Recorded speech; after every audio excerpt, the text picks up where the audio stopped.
आचार्य जी, शिविर का पहला प्रश्न है, लिख रही हैं, उस तक जाने का रास्ता वही बताए, उसी ने शायद मुझे आपसे मिलवा भी दिया। साक्षात्कार के दौरान आपने कुछ ग्रंथों को पढ़ने के लिए कहा था, जिनमें अष्टावक्र गीता, विवेक चूड़ामणि मुख्य थे। उनका पठन मैंने कर लिया है और आजकल रामकृष्ण परमहंस जी की कथामृत पढ़ रही हूँ। कबीर ग्रंथावली के भी कुछ अंश पढ़े हैं। यूँ तो इन ग्रंथों को पढ़ने के बाद जो जिज्ञासु मन है वह शांत ही है, इधर उधर के प्रश्न नहीं कर रहा है। पर एक प्रश्न है जो हमेशा से मेरे लिए प्रासंगिक रहा, वह प्रश्न आज आपके साथ साझा करना चाहती हूँ। बार बार ज्ञानी जनों ने अलग अलग स्थानों पर कहा है कि स्त्रियों से दूर रहो, वह तुम्हारे लिए हानिकारक, अति हानिकारक हो सकती हैं। क्या आचार्य जी ऐसा विशेष रूप से स्त्री के पक्ष में ही कहा गया है, या फिर स्त्रियों के लिए भी पुरुष हानिकारक उतने ही हैं? देखिए,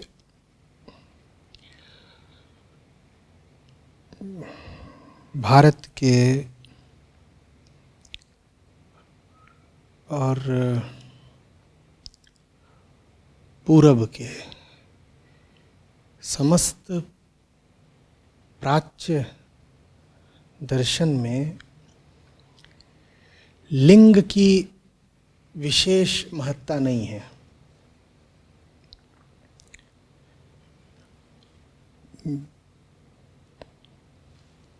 किन तत्वों की बात की जाती है, कौन से तत्व आधारभूत माने गए हैं सब दर्शन में?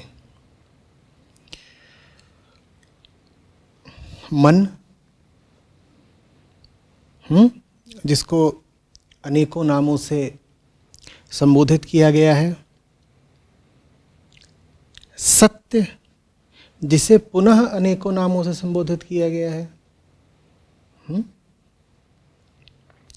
और मन और सत्य के मध्य की सच्ची झूठी दूरी, जिसे कभी माया कहा गया, कभी प्रकृति कहा गया, कभी अविद्या कहा गया।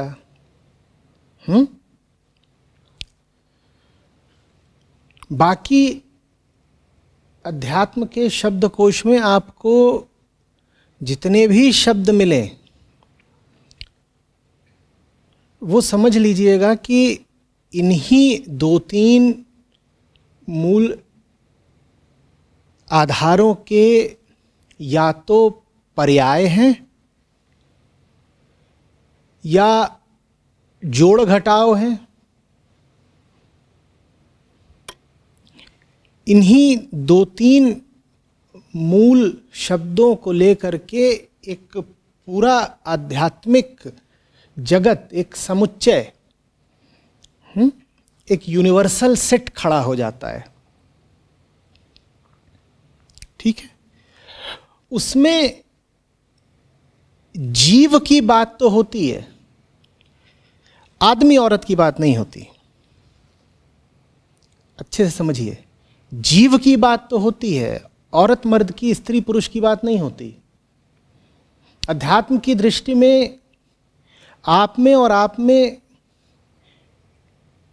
ये अंतर नहीं है कि आप शारीरिक रूप से स्त्री हैं और ये पुरुष हैं।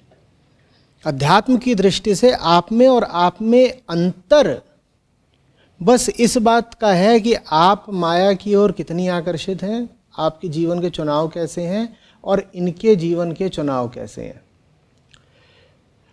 और दोनों में समानता, बल्कि एकता कहां पर है कि मूल रूप से दोनों एक हैं और चुनाव चाहे जो कुछ भी कर रहे हो, जैसे भी कर रहे हो, सब चुनावों का प्रकट अप्रकट ध्येय एक ही है, जिसको सत्य भी कहते हैं, आत्मा भी कहते हैं, मुक्ति भी कहते हैं। बात समझ रहे हैं? तो ये तो अजीब बात हो गई। एक और तो प्रश्न में ही कहा गया है कि बहुत सारे ग्रंथों में और बहुत सारे संतों ने भी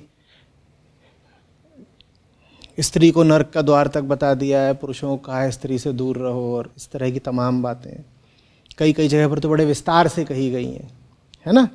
और दूसरी ओर यहाँ ये वक्ता हैं जो कह रहे हैं कि अध्यात्म में स्त्री नाम की किसी इकाई को विशेष महत्व तो दिया ही नहीं जाता। जब शारीरिक स्त्री को विशेष महत्व तो दिया ही नहीं जाता, तो फिर वो कौन सी स्त्री है जिसके बारे में संतजन कहते रहे हैं कि भैया इससे बचकर रहना? वो कौन सी स्त्री है? वो प्रकृति है, वो प्रकृति है। भूलिएगा नहीं कि सांख्य दर्शन ने समस्त भारतीय दर्शन को बहुत गहराई से प्रभावित किया है।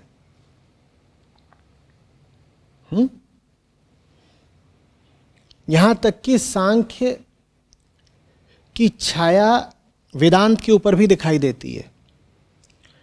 श्रीमद् भगवद गीता में जब कृष्ण अर्जुन को समझाते सिखाते हैं तो सर्वप्रथम सांख्य योग ही, अध्याय 2।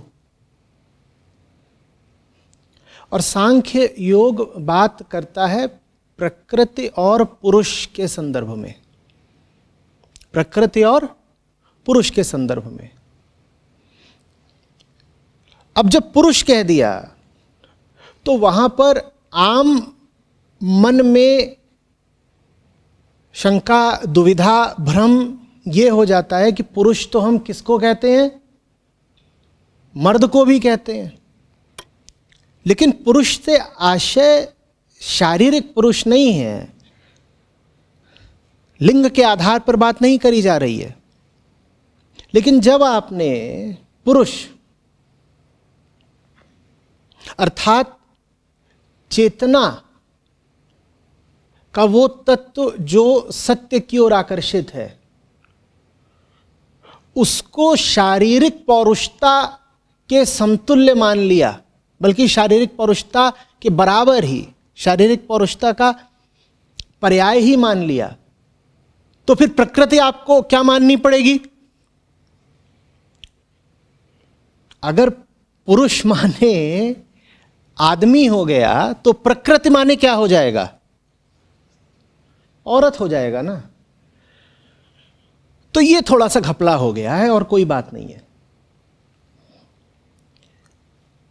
संतों की जो सीख है कि स्त्री से बचो, अरे भाई संत तो वो है जो पूरी दुनिया का कल्याण चाहता है। आदमी औरत छोड़ दो, बच्चा बूढ़ा भी छोड़ दो, वो तो पशु पक्षियों का भी, कीट पतंगों का भी कल्याण चाहता है।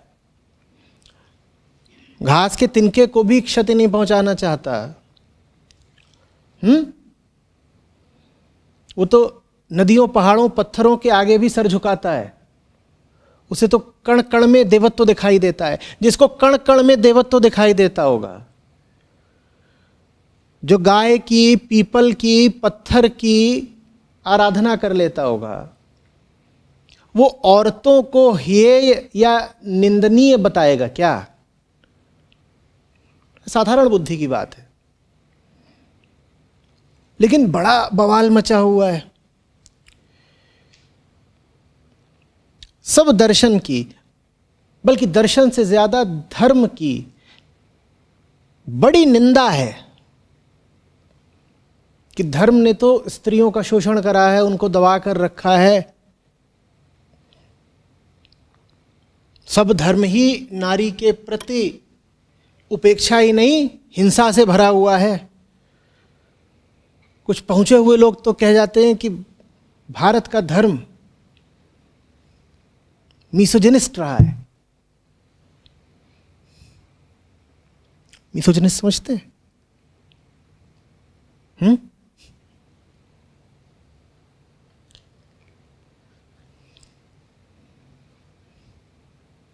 नारी पीड़क।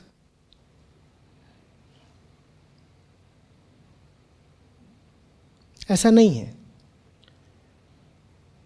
तो जब कहीं पर कोई संत जन कहें कि स्त्री से बचो, तो वो सीख पुरुष को ही नहीं, स्त्री को भी दी जा रही है, जिसको आप आदमी कहती हैं, ठीक है, जिसको आप कहती हैं आदमी या मर्द, उसके भीतर भी पुरुष और प्रकृति हैं, और जिसको आप नारी या महिला या स्त्री कहती हैं, उसके भीतर भी पुरुष और प्रकृति है। ये बात ध्यान से समझिएगा, बात यहां शारीरिक जिस्मानी तौर पर नहीं हो रही है, बात सूक्ष्म है।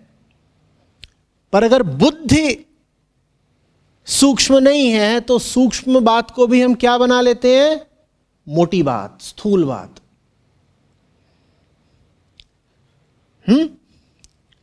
तो कोई आदमी है, आदमी, आदमी से हमारा क्या अर्थ है? मैन, मर्द। उसके भीतर भी क्या है? पुरुष और प्रकृति। और प्रकृति को ही क्या कहा गया है? स्त्री। क्योंकि भाई पुरुष का जोड़ा किसके साथ बनता है? स्त्री के साथ। अब सांख्य ने पुरुष का जोड़ा बना दिया है प्रकृति के साथ, तो नतीजा यह निकला है कि पुरुष और स्त्री साथ चलते हैं, पुरुष और प्रकृति को साथ कर दिया तो प्रकृति ही किसका पर्याय हो गई? स्त्री का पर्याय हो गई। इसीलिए पुरुष के साथ लगा भी दिया जाता है कौन सा लिंग? पुल्लिंग। और प्रकृति के साथ कौन सा लिंग लगा दिया जाता है? स्त्रीलिंग। तो जिसको हम मर्द बोलते हैं उसके भीतर भी पुरुष और प्रकृति हैं, और जिसको हम औरत बोलते हैं उसके भीतर भी पुरुष और प्रकृति हैं। यह सीख दोनों को दी जा रही है कि प्रकृति अर्थात स्त्री से बचकर रहना। तो अब समझें कि ये जो कहा जा रहा है कि हर जीव के भीतर पुरुष और प्रकृति हैं, इससे आशय क्या है?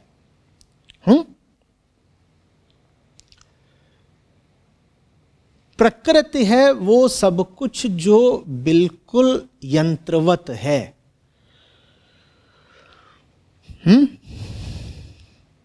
जो बस चल रही है, जिसको अपने चलने से कोई वास्तव में आपत्ति नहीं है, जिसकी सारी व्यवस्था मात्र चलते रहने की है,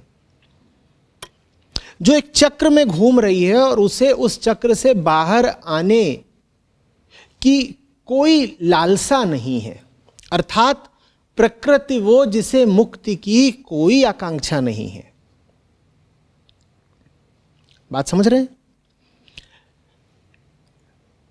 तो हम क्या हैं? जीव। और हमारे भीतर बहुत कुछ ऐसा है जिसे मुक्ति की कोई आकांक्षा नहीं है। आपके भीतर जो कुछ भी ऐसा है, आपकी व्यवस्था में जो कुछ भी ऐसा है जो मुक्ति कभी मांगता ही नहीं,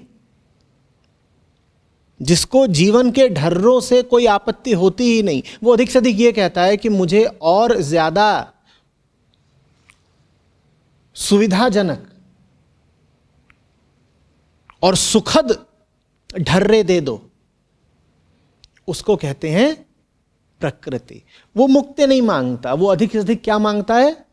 सुख, अधिक से अधिक। उसे आगे नहीं जाना, उसे अधिक से अधिक यह करना है कि वो जहां है वहीं उसे गोल गोल चक्रवत घूमते रहना है। उसे क्या बोलते हैं? प्रकृति। अच्छे से समझिएगा। अब आप मुझे बताएंगे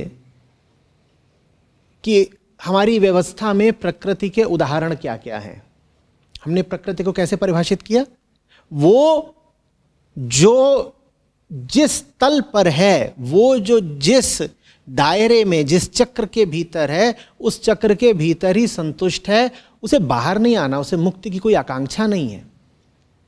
हां, उसको तकलीफ सिर्फ तब होती है जब उसे उसके चक्र के भीतर रोका जाता है, बाधित किया जाता है, उसे उस चक्र में घूमते रहना है। बताइए हमारे भीतर ऐसा क्या है? नहीं, और ज्यादा स्पष्ट करके बताइए, और ज्यादा स्पष्ट करके बताइए। पूरा शरीर ही। तो मैं कहूंगा एक बहुत अच्छा उदाहरण है आंत। हम में से किसकी किसकी आंत को मुक्ति चाहिए भाई? या दांत? किसकी आंत को, किसके दांत को मुक्ति चाहिए? लेकिन दर्द होता है आंत में भी और दांत में भी। पर क्या ये वैसा ही दर्द है जैसा किसी वैज्ञानिक को अपने प्रयोग के असफल होने पर होता है, हीर को रांझा से बिछड़ने पर होता है,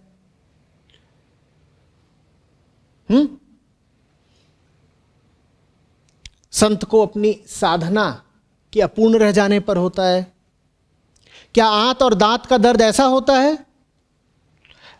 आंत और दांत में दर्द होता तो है, निष्प्राण नहीं है वो, लेकिन उन्हें दर्द अधिक से अधिक किस बात का होता है?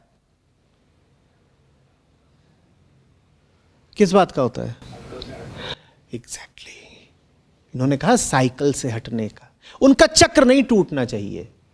दांत एक जगह पर आकर टंग गया है, अब वो जैसा टंगा हुआ है मसूढ़े में, जबड़े में, वो जैसा घुसा हुआ है, धंसा हुआ है, वो वैसा ही धंसा रहे।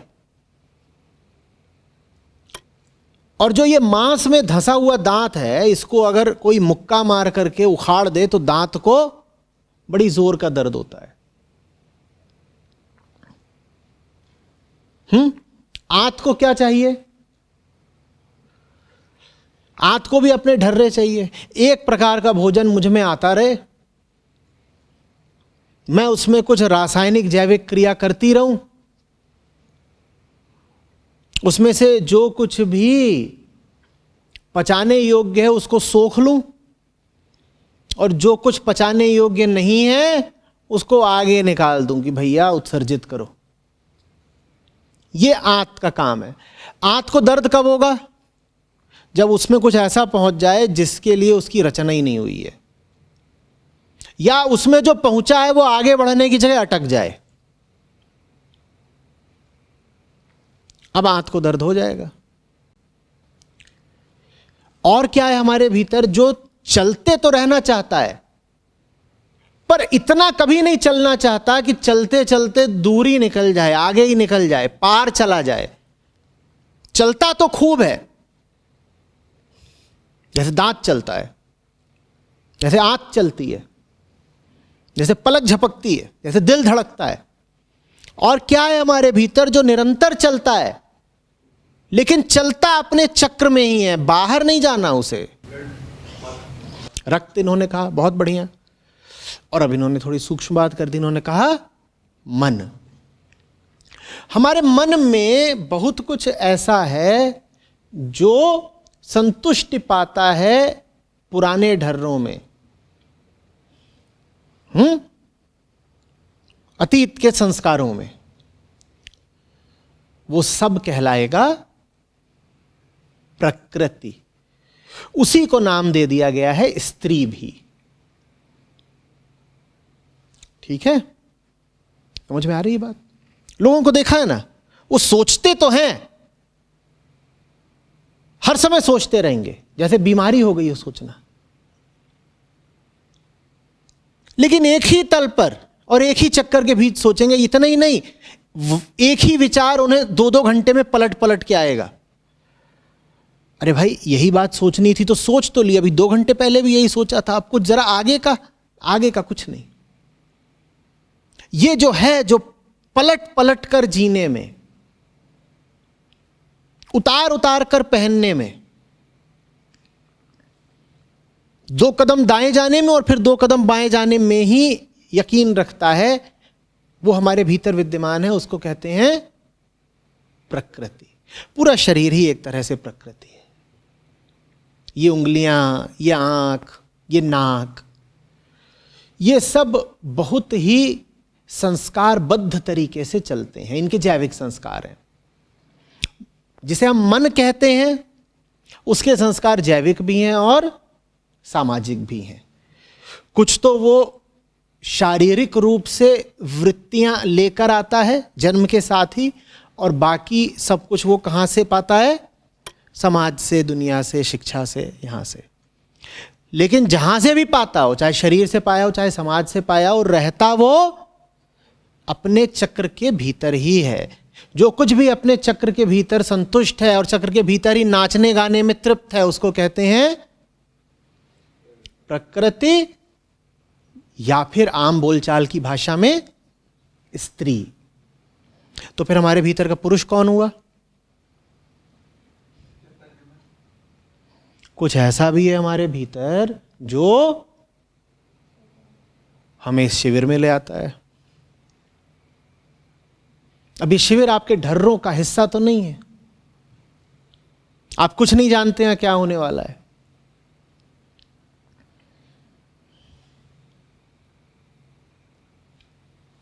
लोग अज्ञात की खोज में न जाने कैसे कैसे खतरे उठा लेते हैं।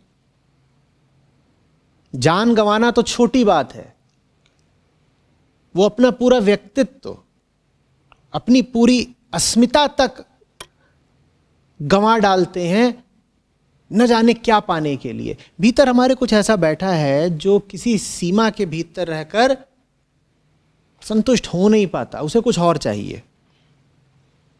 वो अपनी अभिव्यक्ति कभी करता है संसार के खोजी के रूप में।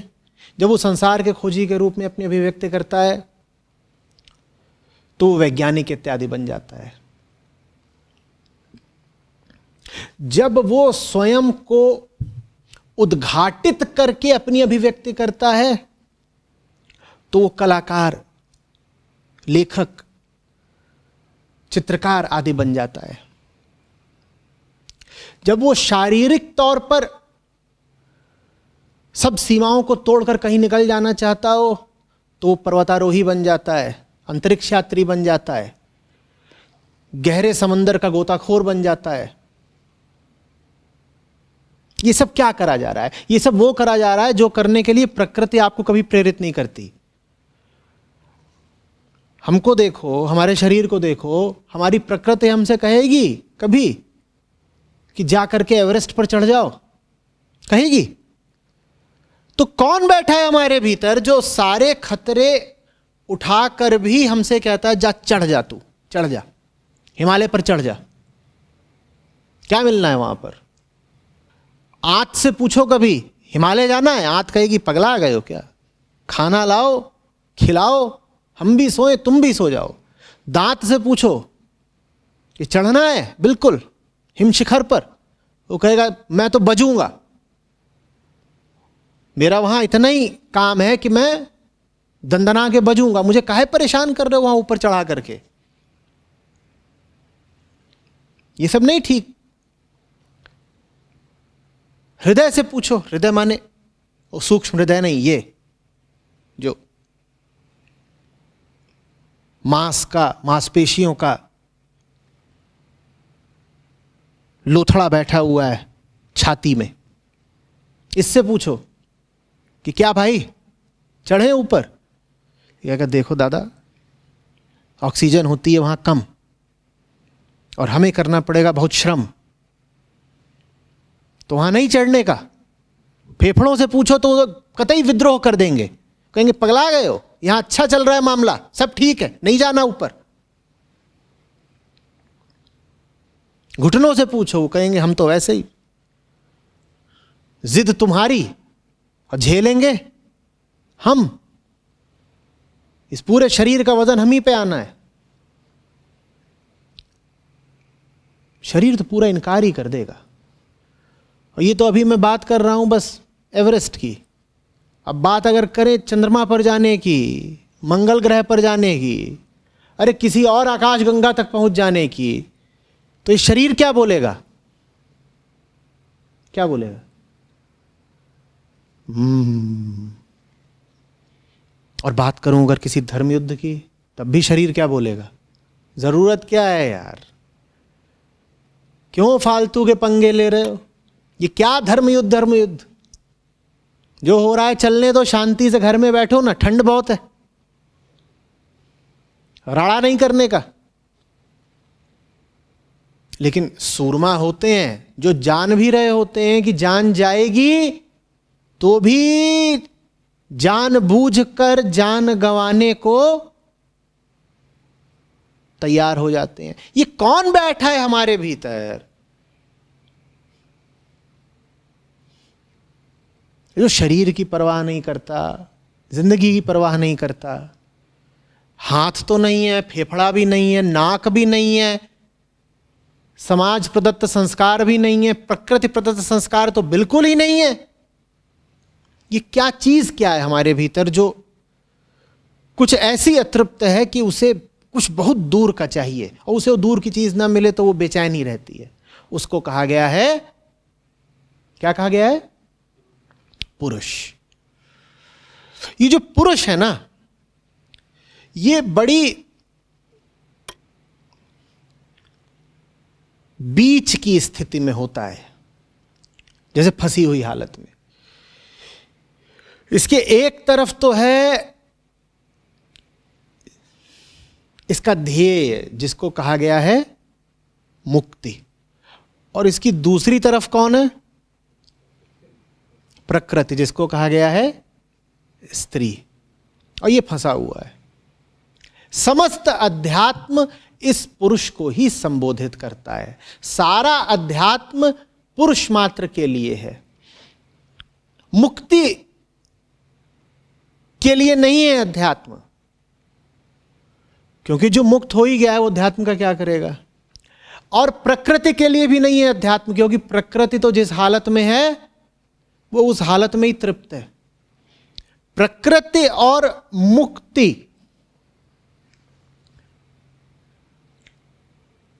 के बीच में कौन बैठा है? पुरुष। और उसके लिए दोनों दिशाएं संभव हैं। कौन सी दिशा? वो या तो इधर को खींच जाए या उधर को खींच जाए।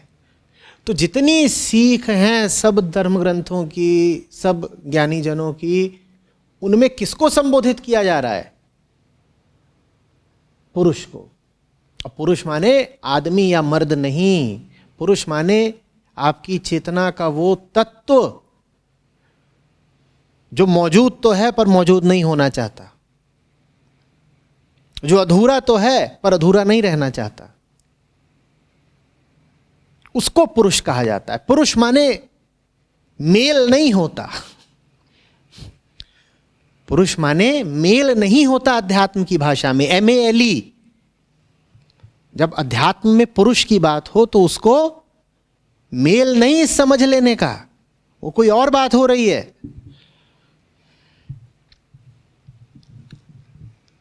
समझ में आ रही है बात? तो पुरुष स्त्री के भीतर भी बराबर का मौजूद है। स्त्री माने महिला, पुरुष महिलाओं के भीतर भी बराबर का ही मौजूद है। महिलाओं को नहीं झंझट होता कहां फंस गए, नहीं होता। झंझट ना होता तो आप यहां शिविर में काहे को होती? चाहे कामकाजी महिला हो, चाहे गृहस्थ महिला हो, खींचती नहीं है। अगर कामकाजी है, दफ्तर जाती है या अपना व्यवसाय चलाती है, तो भी चिढ़ नहीं जाती कहां फंसी हुई है क्या बाउंड।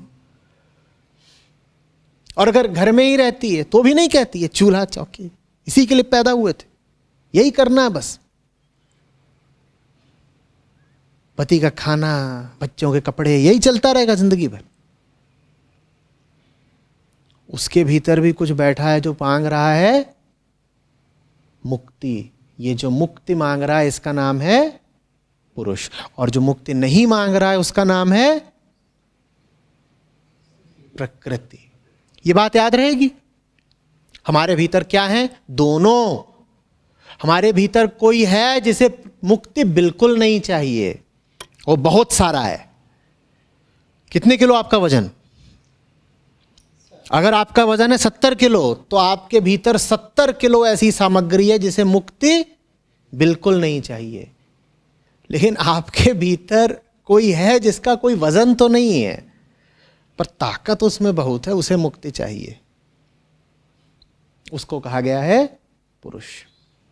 ये जो भीतर पुरुष और स्त्री का जोड़ा है, इसमें स्त्री बड़ी मोटी तगड़ी है, सारा वजन उसी का है, और पुरुष बहुत दुबला पतला है, उसका कोई वजन ही नहीं है।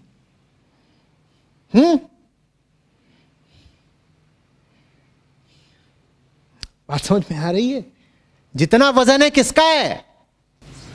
स्त्री का, और पुरुष का कोई वजन है ही नहीं, चेतना मात्र। पुरुष तो स्त्री को देखता होता, तुसी मोटे मोटे हो, वही है, सारा वजन उसी का है। आपके मांस का आखिरी ग्राम भी क्या है? प्रकृति। उसी को स्त्री भी बोला गया है। तो हम ऊपर से लेकर नीचे तक क्या है? यहां तक कि आपकी मूछें भी क्या हैं? ये क्या हो गया? मूछें भी स्त्री हैं? जी, मूछें भी स्त्री हैं। एक छोटा बच्चा पैदा होता है, अरे छोटा बच्चा क्या, बड़ा भी हो गया है, भले वो लड़का पैदा हुआ है, आगे चल करके वो जवान आदमी बन गया है, तब भी उसके शरीर की एक एक कोशिका क्या है? स्त्री है। भले ही वो पुरुष है लेकिन उसकी दाढ़ी भी स्त्री है, भले ही वो पुरुष है लेकिन उसके अंडकोश भी स्त्री है। ये बात समझ में आ रही है? तो हम सब क्या हैं? इसी बात को भक्ति मार्ग वालों ने ऐसे भी कह दिया कि दुनिया में जितनी हैं सब स्त्रियां ही स्त्रियां हैं, पुरुष तो एक ही है। कुछ अब बात समझ में आई? क्यों उन्होंने कह दिया कि जितनी है सब औरतें हैं? क्योंकि भाई हम जैसे हैं ऊपर से लेके नीचे तक, हमें कहा नाखून मांग रहा है मुक्ति? मांग रहा है क्या? आंख मांग रही है क्या? आंख तो प्रसन्न हो जाती है, इधर उधर दिख गया कुछ, हाँ बढ़िया है, अच्छा है, ठीक। खाल मुक्ति मांग रही है? मॉइस्चराइजर दे दो, मुक्ति क्या करना है कुछ, और साबुन वाबुन बता दो।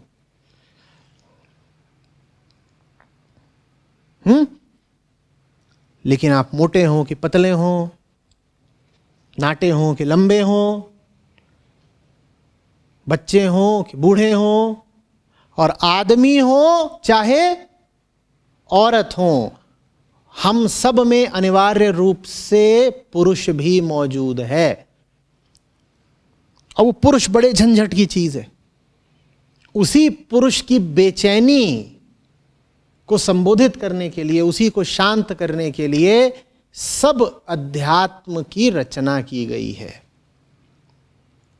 प्रकृति के किसी काम का नहीं है अध्यात्म। सारा अध्यात्म उस झंझटी पुरुष के लिए ही है। ठीक है, बात आई समझ में? तो ये सब बहुत बचकानी बातें हैं कि अरे अरे देखो संत ऋषि वगैरह तो औरतों के खिलाफ थे। ये सब बातें वही करेंगे जिन्हें अध्यात्म का नहीं पता। और हास्यास्पद बात यह है, मस्त चुटकुला ये है कि ऐसे लोग अक्सर अपने आप को बुद्धिजीवी बोलते हैं। ऐसों ने बड़ी बड़ी किताबें लिख दी हैं, 50 किताबें हैं इस विषय पर कि देखो धर्म ने और अध्यात्म ने औरतों के साथ कैसा भेदभाव किया है। उन्हें कुछ पता ही नहीं, न उन्होंने दर्शन पढ़ा है, न शास्त्र कभी खोल के देखे हैं।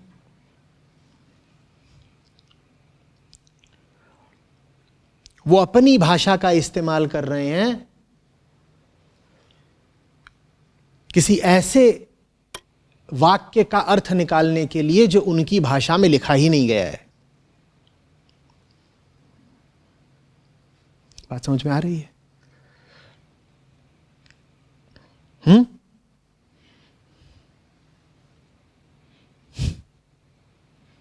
जैसे कि कोई, अभी लेता हूं, जैसे कि कोई अंग्रेजी भाषी हो और उससे तुम बोलो कम, तुम्हें अंग्रेजी नहीं आती, उसको हिंदी नहीं आती, पर तुमने उससे बोल दिया कम, तो वो ये थोड़ी कहेगा कि मुझे समझ में नहीं आया क्या बोला। वो सोचेगा तुमने बोला COME और तुम बोल रहे हो है कम, है कम, कम है भाई। वो सोचेगा कि तुम कह रहे हो हे कम। वो पगले कोई समझ में ही नहीं आएगा कि भाषा अलग अलग है। वो जो बात सोच रहा है वो बात कही ही नहीं जा रही।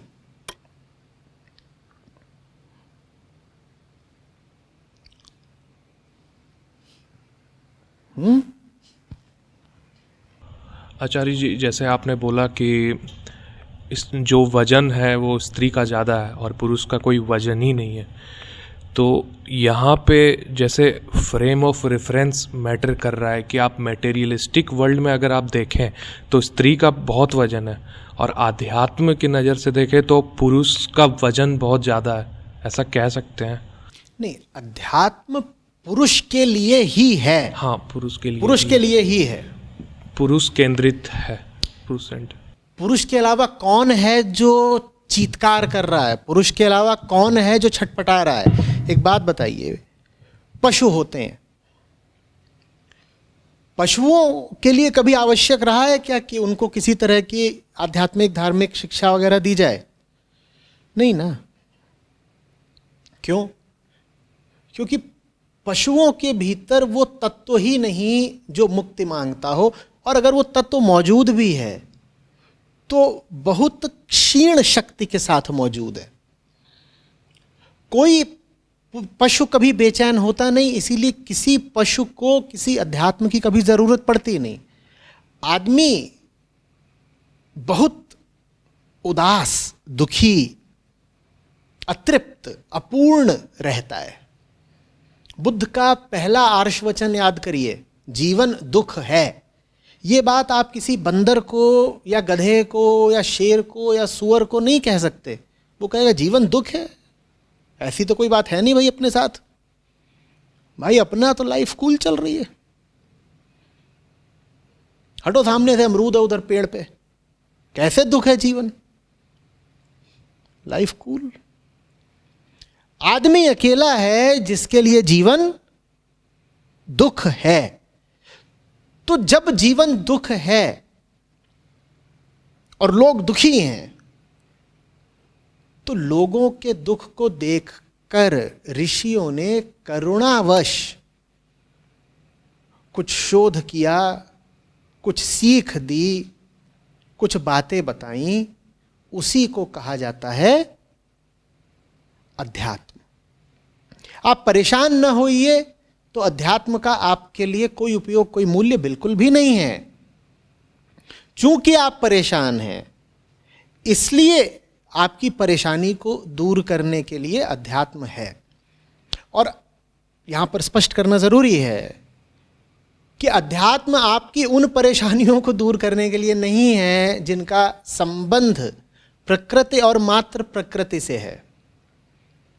प्रकृति के दायरे में भी बहुत परेशानियां होती हैं। उदाहरण के लिए, बंदर जिस बाग में रहता था, इस बार वहां अमरूद नहीं फले। अब बंदर परेशान है। इस परेशानी को अध्यात्म बिल्कुल नहीं दूर कर पाएगा। तो जिन परेशानियों का संबंध प्रकृति मात्र से है, उन परेशानियों में अध्यात्म का उपयोग मत करने लग जाइएगा।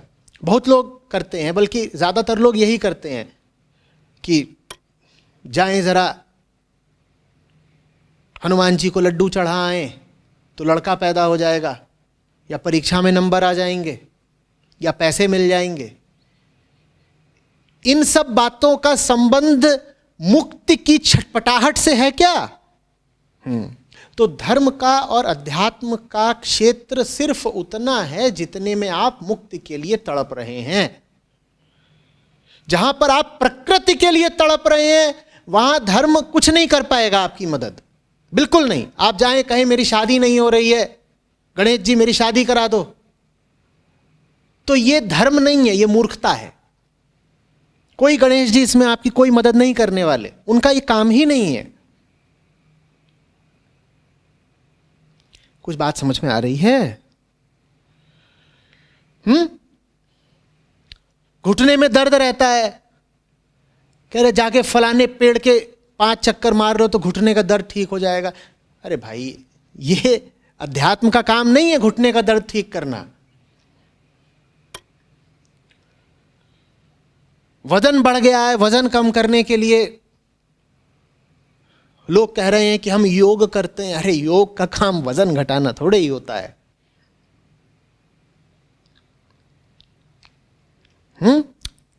वजन घटाने की अपनी अहमियत है, लेकिन वो अहमियत अध्यात्म के क्षेत्र में नहीं आती। तो फिर ये चीज़ इरिलेवेंट ही हो गई अध्यात्म में कि स्त्री को प्रकृति क्यों बोल दिया और पुरुष को ऐसा क्यों बता दिया कि वो लिमिट ही क्रॉस कर जाए, ऐसे इन्फीरियर सुपीरियर। देखिए, उस हद तक ये बात रेलेवेंट या प्रासंगिक है जिस हद तक ये बात आपकी मुक्ति में बाधक बनती हो। समझाई देता हूँ। अब कोई लड़की है, युवा लड़की है, आज के समय की प्रगतिशील लड़की है, खुले विचारों की, और वो जो लेफ्ट लिबरल किस्म की किताबें होती हैं उनको पढ़ पढ़ के अध्यात्म की ही विरोधी हो जाए, अध्यात्म की खिलाफत करने लगे कि देखो सब ऋषियों और संतों ने तो स्त्रियों को बुरा भला कहा है, तो मैं ना गीता पढ़ूंगी ना उपनिषद पढ़ूंगी, ये सब तो स्त्री विरोधी हैं, तब आवश्यक है कि वो ये जिज्ञासा करे। तब आवश्यक है कि इस तरह की जिज्ञासा सामने रखी जाए। बात प्रासंगिक है, क्योंकि अगर ये जिज्ञासा सामने नहीं रखी गई तो क्या करेगी? वो सब ग्रंथों को, ऋषियों को बिल्कुल रिजेक्ट कर देगी, एक तरफ सरका देगी, कहेगी मुझे इनसे कोई वास्ता ही नहीं रखना है। तो इसलिए जरूरी है कि जब ऐसे सवाल उठें तो उनको पूछा जाए, सामने रखा जाए।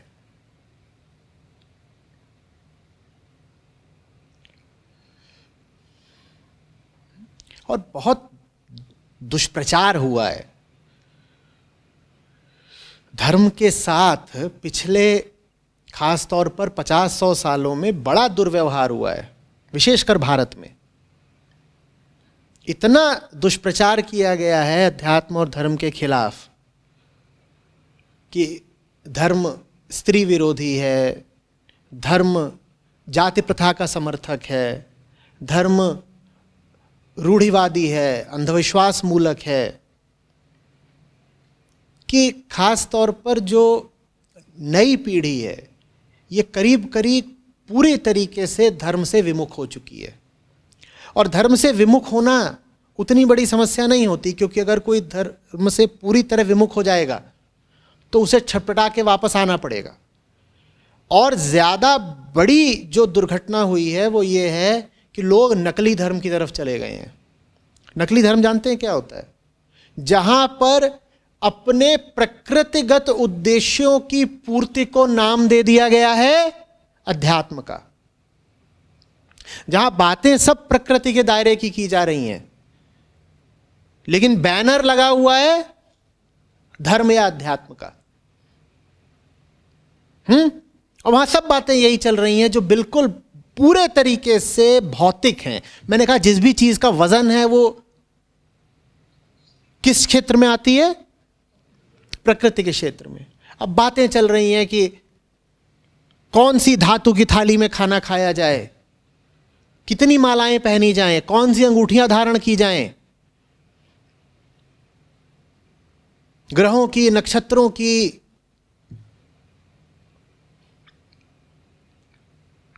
किस्से, कहानियों, कल्पनाओं की बातें चल रही हैं और इन सबको नाम दे दिया गया है धर्म का। यह और बड़ी दुर्घटना हुई है। तो अभी आमतौर पर दो तरह के लोग दिखाई देते हैं। एक वो जो कहते हैं साहब हमें धर्म से कोई लेना देना नहीं,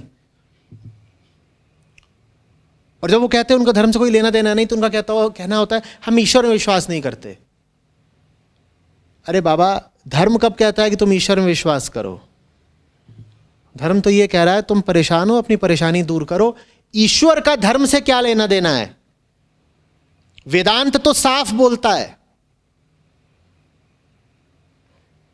कि अहम जब ब्रह्म को देखता है तो मायाग्रस्त होकर देखता है, वो ब्रह्म को ईश्वर समझ लेता है। वेदांत तो साफ बताता है कि आप जिसको ईश्वर या भगवान बोलते हो माया मात्र है। वेदांत ईश्वर की तो बात ही नहीं करता, ब्रह्म की, सत्य की, आत्मा की बात करता है और कहता है वो सब एक है। ईश्वर और देवी देवता में यकीन रखना, भगवान की स्तुति आरती आराधना करना, ये कब से मूल अध्यात्म हो गया।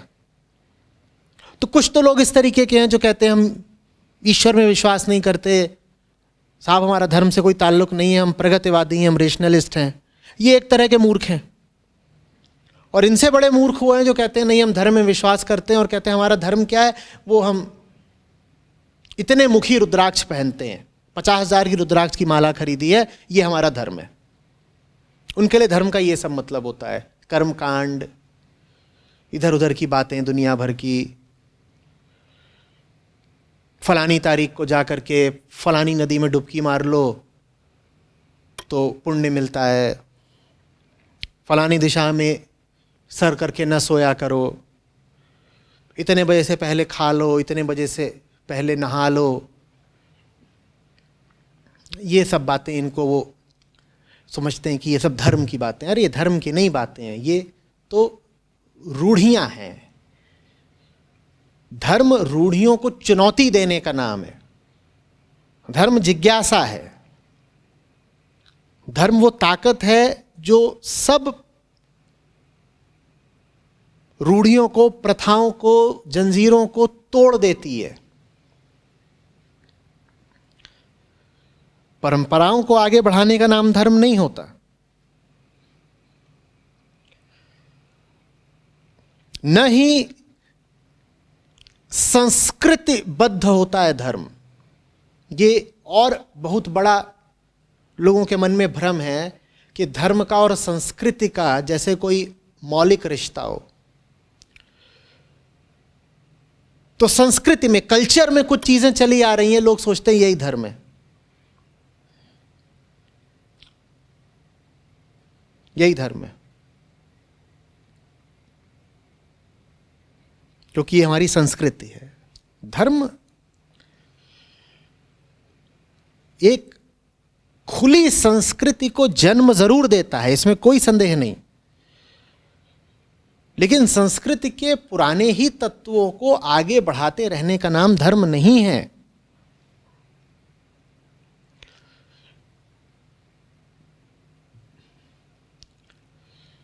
आचार्य जी, तो ये जो दुष्प्रचार जो हुआ वो इंटेंशनली हुआ या नासमझी में होते चला गया?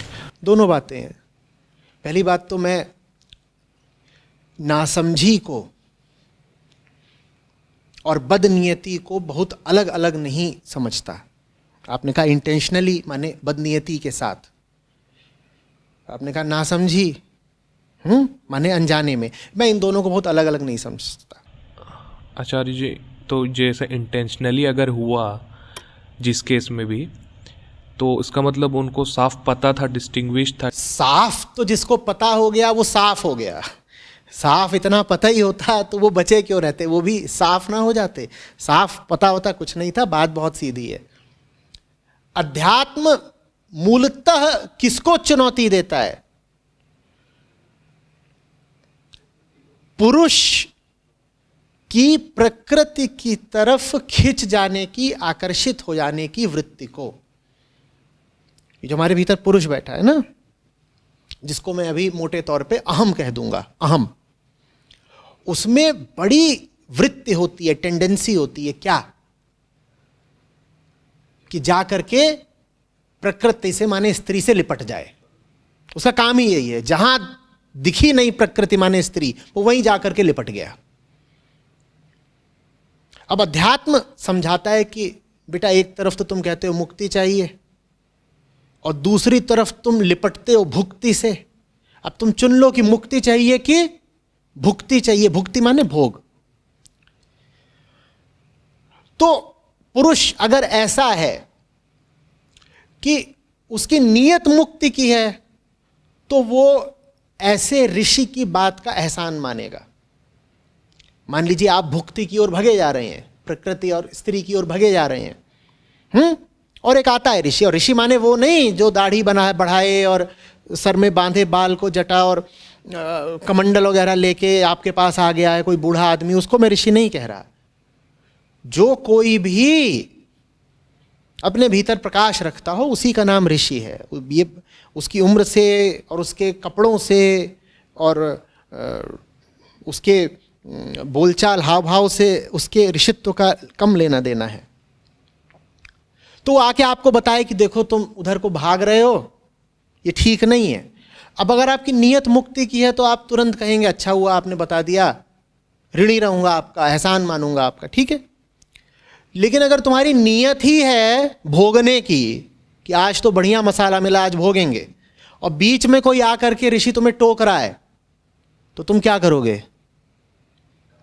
उसे धिक्कार दोगे, और वो बार बार टोकता हो तो तुम उसके खिलाफ साजिश करोगे। तो ये जो धर्म को बदनाम किया गया है, ये अहंकार की साजिश है। अहंकार भोगना चाहता है।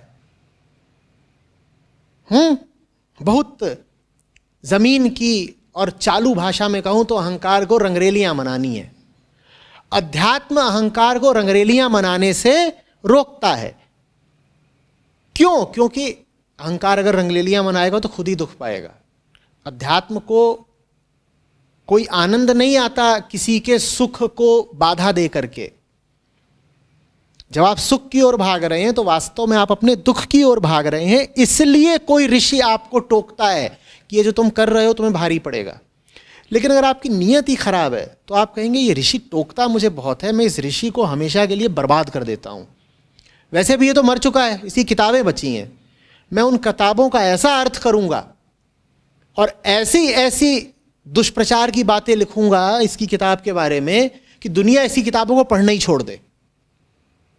क्योंकि मुझे तो साफ रंगरेलियां मनानी, मुझे तो मौज मारनी है। अहंकार को तो अपनी अकड़ में रहना है, और अध्यात्म सिखाता है समर्पण। तो जिनका भी अहंकार बहुत ऊंचा होता है, जो सर झुकाने को तैयार नहीं होते, वो अध्यात्म के खिलाफ हो जाते हैं। और अगर उस आदमी में बुद्धि है तो अपनी बुद्धि का फिर सारा इस्तेमाल, अपनी कलम का सारा इस्तेमाल अध्यात्म को ही बदनाम करने के लिए कर देगा। ये बात समझ में आ रही है? तो इस तरीके से और इस कारण से अध्यात्म के खिलाफ दुष्प्रचार किया गया है। भाई आप नहीं अगर अध्यात्म को मानते तो आप बहुत चौड़ में चल सकते हैं ना, और आप कह सकते हैं मैं बताता हूं, मैं जानता हूं। लेकिन आध्यात्मिक होने का अर्थ होता है सर्वप्रथम विनीत भाव से स्वीकार करना कि मैं नहीं जानता। यह बात बुद्धिजीवी को बड़ी अखरती है, बड़ी चोट देती है। उसकी तो पूरी हस्ती ही इस अकड़ पर आधारित है कि मैं बड़ा ज्ञानी हूं, मैं बड़ा गुणी हूं, मुझसे पूछो मैं बताऊंगा। अध्यात्म उसको बहुत चुभता है, बड़ा कष्ट देता है, तो फिर वो अध्यात्म को ही बदनाम कर देता है। यह किया गया है। तो फिर ये अहंकार एक बहुत अच्छा माध्यम है स्त्री से लिपटने का, पुरुष के लिए कह सकते हैं। पुरुष जो स्त्री से लिपटने की ओर भाग रहा है, इस घटना को ही अहंकार कहते हैं। देखिए, अहंकार शब्द के अलग अलग संदर्भों में अलग अलग तरह के इस्तेमाल हैं, पर अहंता ही है जो अपूर्ण होती है। चूंकि वो अपूर्ण होती है इसलिए वो प्रकृति की ओर भागती है कि प्रकृति से लिपट जाऊं तो मुझे मिल जाएगी पूर्णता। अहंता माने अपूर्णता। अब चूंकि वो अपूर्ण है तो वो इधर उधर जहां कहीं जो कुछ भी देखती है, रुपया, पैसा, शोहरत, माल मसाला, वो उसी की ओर भागती है कि ये सब मुझे मिल जाए तो जरा तृप्ति हो जाएगी।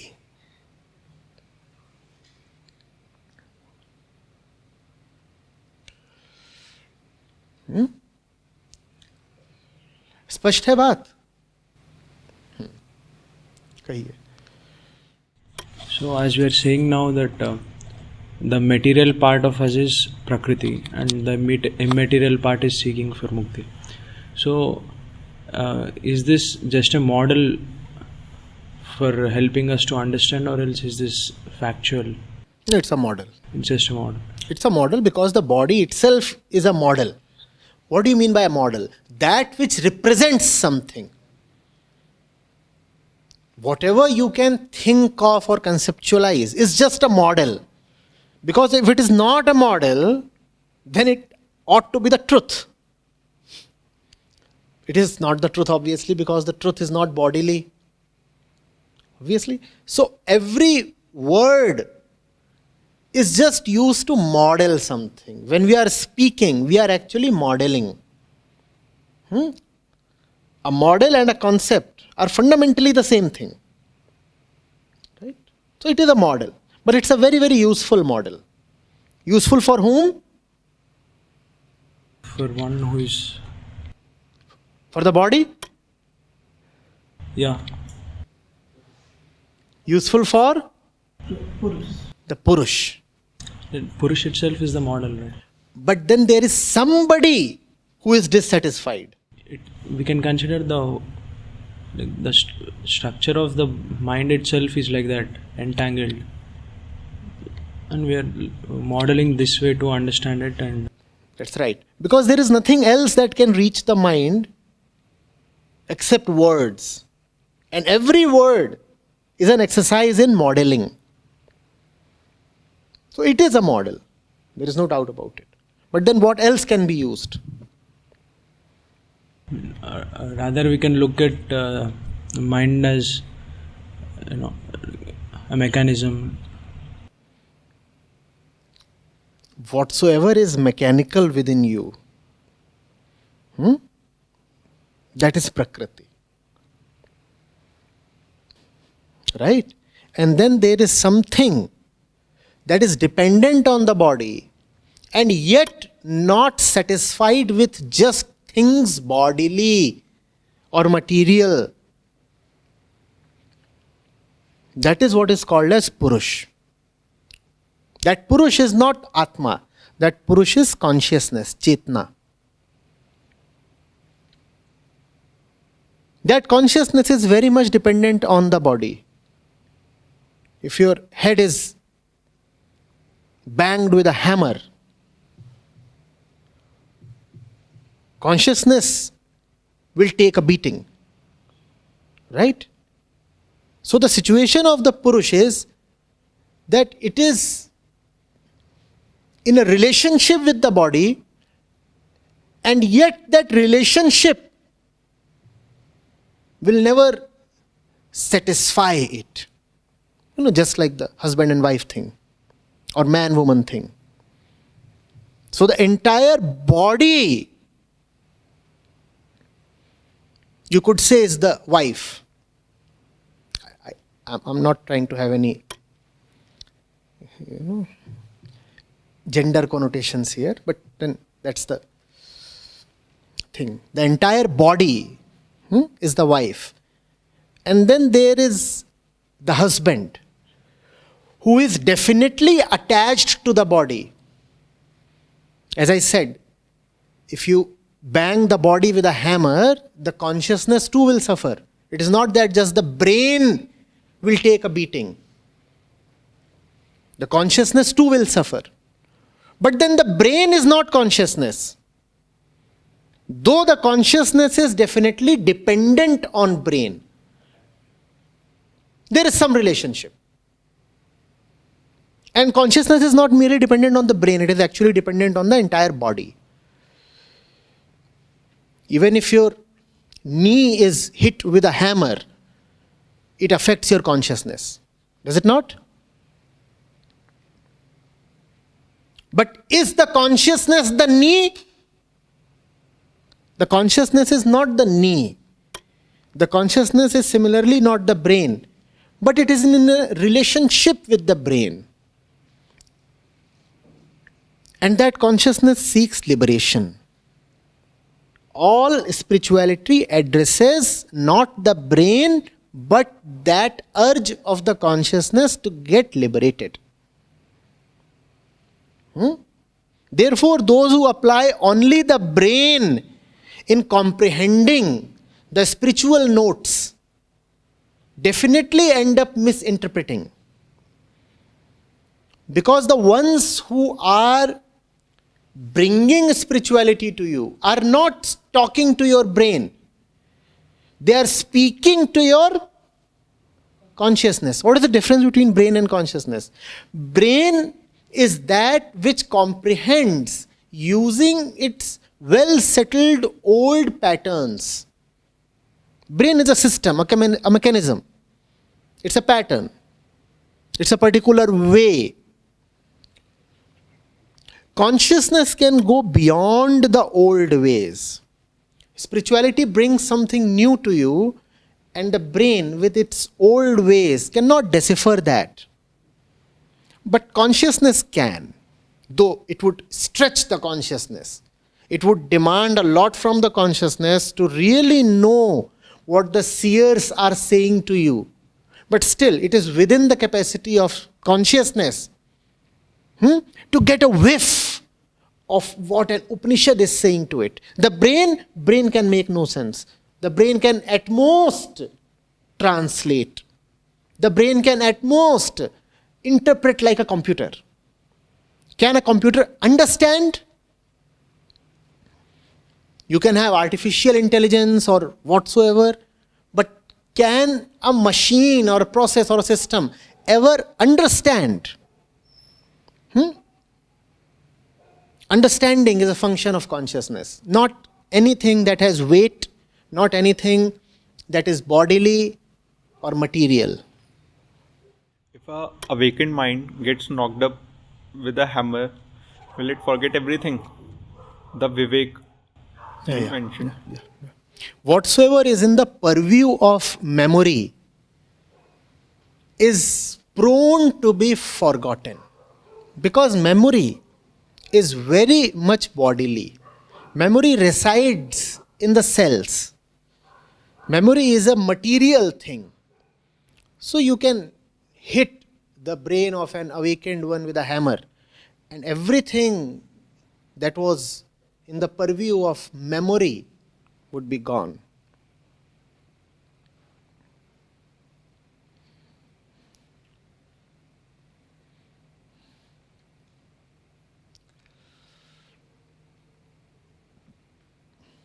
Do not believe in fancy miracles. That won't happen.